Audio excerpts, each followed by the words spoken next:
Hipon, yan, pwede yan. Pero sa akin, dahil may nor na, yun na lang.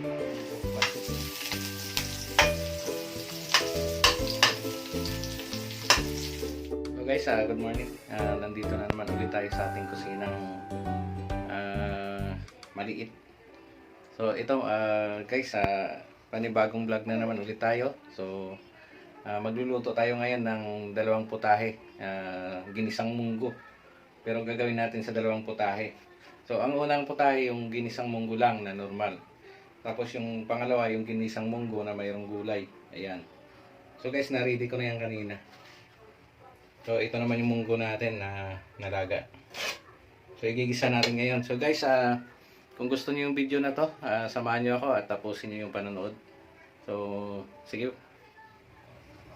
Guys, buksan na natin yung kalan. Yan. So pasensya na kayo guys sa background natin, itong kahoy. So may purpose yan kung bakit nandyan yan. Ganyan yung aming kusina dito. Siyempre wala pa tayong budget na pagpagawa. So temporary lang muna.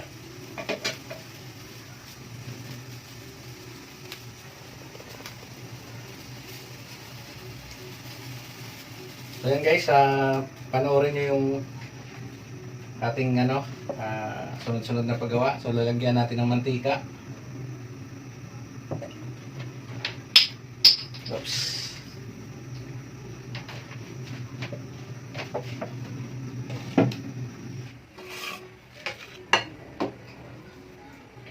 So gigisan natin to.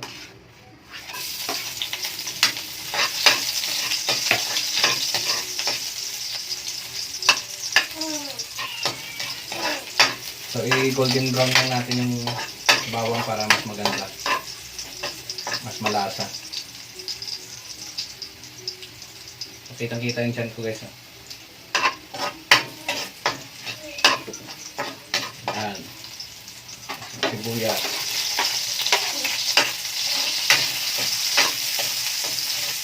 So isang kamatis lang yung nilagay ko kasi maasim siya pagka sobrang dami naman.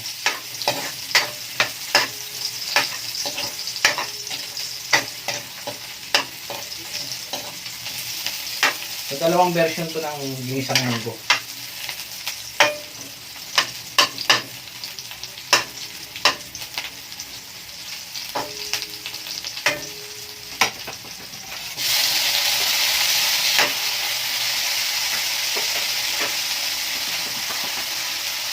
guys, yan, napasama ko si Kulit. Yun. Oh, hi ka muna sa fans natin.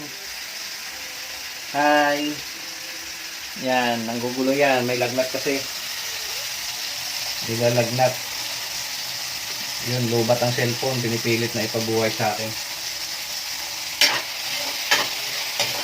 So, bisa natin na maayos yung kamatis at sibuyas. Para mas masarap. So, ito pa guys yung ating ingredients. Yung nor.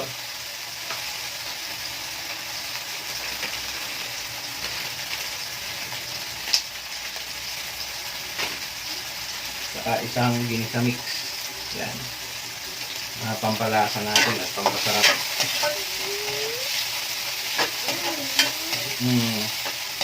Nood ka rin. Manggugulo. Yan. So, tapos yan. Buhos natin itong ating munggo. Yun.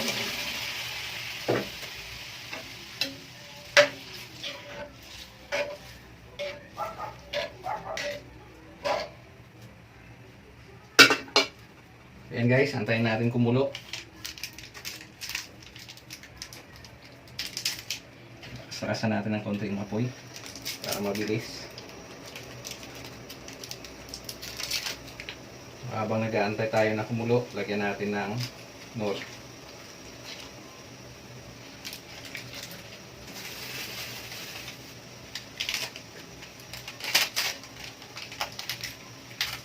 Lagyan natin ng ginisa mix.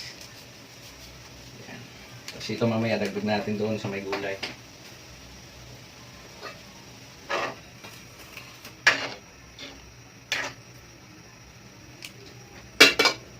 Pakuluin natin yan guys ng mga 5 minutes. So habang nag-aantay tayong kumulo, ito naman, hihiwain ko.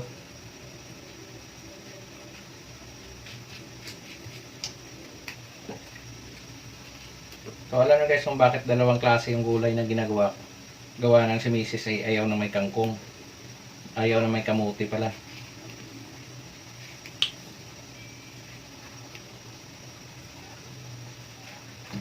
So ako naman dahil gusto ko makakain ng kamuti, kasi normal na papakuluan mo lang.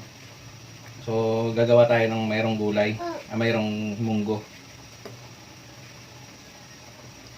So ito na guys, oh.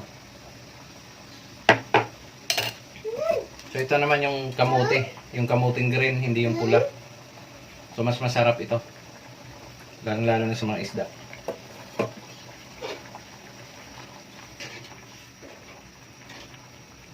So yan na, kumulo na. Tikman natin yung asin niya. So yan, masarap na. Hinaan natin yung apoy dito. So gagawin naman natin dito,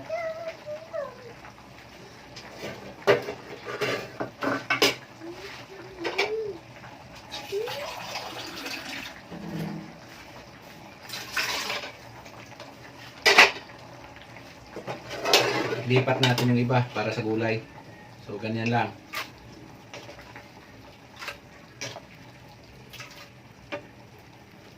So pangalawang version naman ng ginisang munggo to.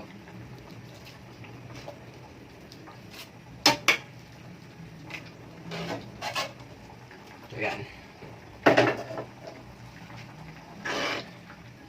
Tikman natin ulit. So guys, hindi pa tayo nag-asin dyan, pero medyo may alat na. Hindi na rin tayo maglagay ng bitchin.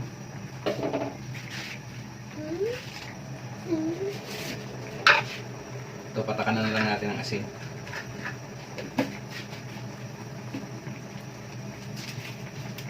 Kasi ito naman guys, dahil dinagdagan natin ng tubig, iubos na natin itong ginisa mix.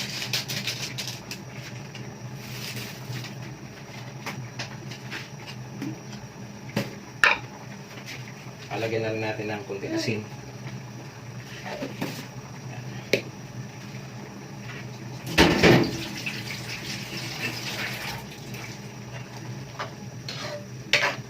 Ito naman guys para kay Mrs. So lutuin natin mabuti yung kamatis at saka yung sibuyas.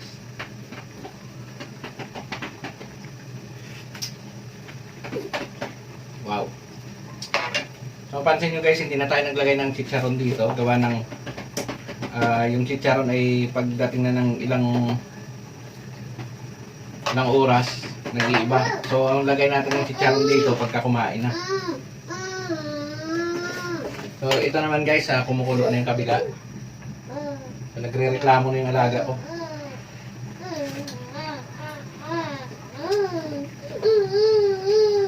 Bakit kulit? Gusto mo manood din? Yan. Tapos lagay natin to guys yung talong. Pag naluto yung talong, saka natin i-ano yung papatayin na natin to.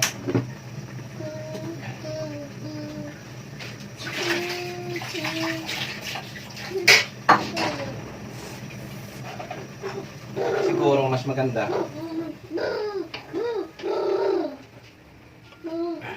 lipat natin ito dito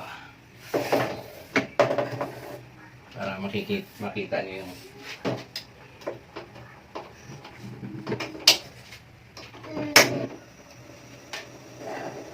yan.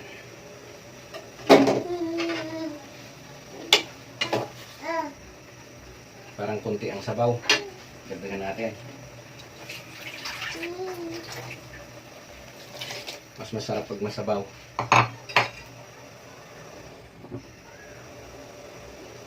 Ilagay na rin natin to guys yung ating kamote. So tingnan nyo guys, oh. Yan. So, bakit mo inaagaw yung camera? Saglit. tayo ay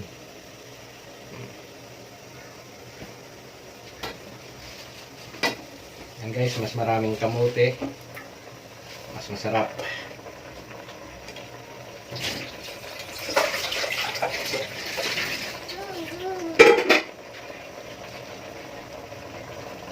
Kung nagsasawa na kayo sa kamuting pinakuluan lang, so ito yung ating alternative. Ginisang munggong may kamote. Tatakpan natin, baka iputan ng mababait na mga butiki. Ayan. Hintayin natin maluto yung gulay na maganda-ganda. May sabaw din.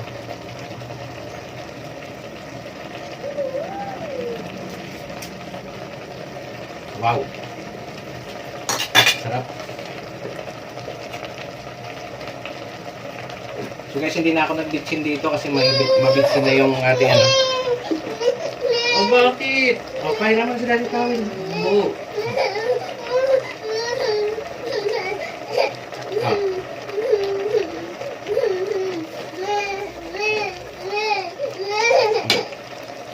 Bit-bit, aba-aba. Yun. Kain ka din ng luto ni Daddy. Kain ikaw.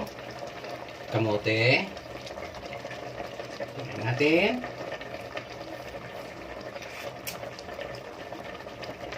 Ayan. Sarap. So guys, ito mas masarap pa to kung lalagyan nyo ng pritong isda. So ito simple lang na luto. Hindi na tayo naglagay ng isda kasi mahal masyado isda.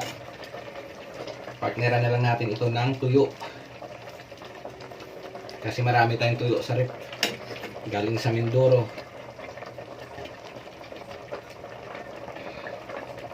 Ulitin natin yung asin.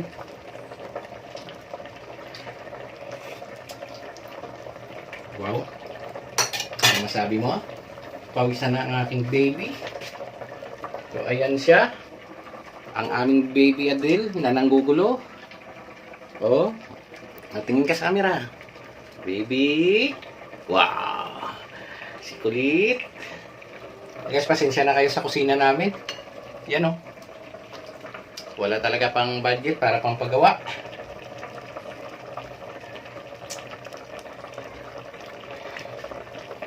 So yan. Hintayin natin maluto yung gulay ni Adil bago kumain.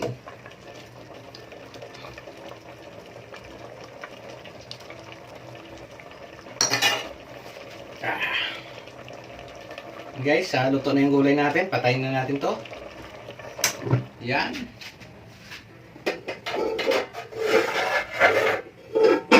Bago, takpan muna. Guys, ito na yung ating ginisang munggo na walang chicharon. At saka ito naman yung ating ginisang munggong may gulay.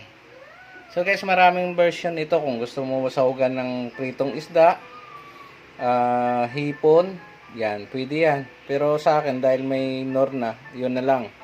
Mas tipid. Tapos mayroon tayong iinumin na malunggay tea.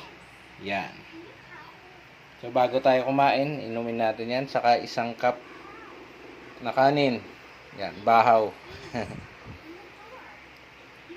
Ayan guys, sabayan nyo ako.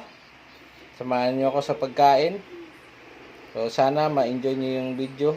At saka sana pag nagustuhan nyo yung video, gayahin nyo yung pagluluto. Improve nyo, mas maganda.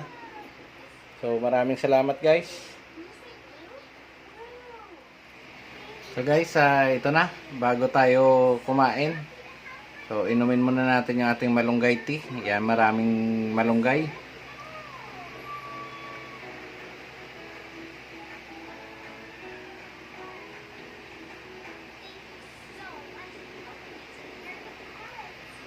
Yan guys. May mga natira pa. So, masarap siya guys. Wala siyang aftertaste na lasa na hindi nyo magustuhan. So, maganda siya. So guys, ito naman, kakain tayo ngayon ng munggo. Ito guys, oh. So try nyo guys sa bahay nyo. Ito. Wow. Lasang-lasa mo yung talong, yung kamote.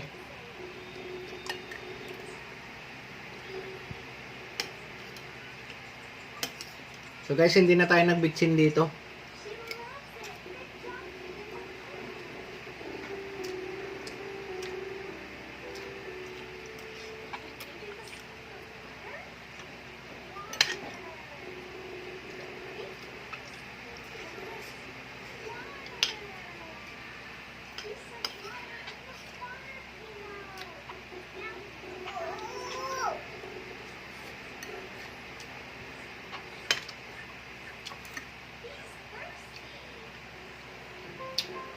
Yung gulay ko guys, ako lang mag-isa ko kain yan.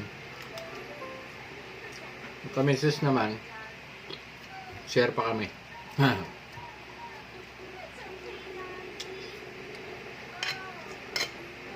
So hanggang bukas ko pa to.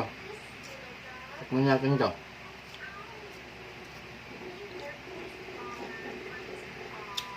Wow. The best.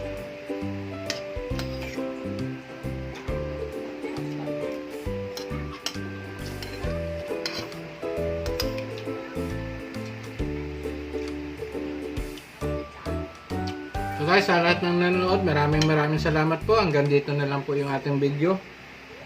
So sa mga hindi pa nakapag-subscribe, paki-like, share, and subscribe na lang. At saka paki-click yung notification bell para magiging updated kayo sa lahat ng video yung ina-upload ko.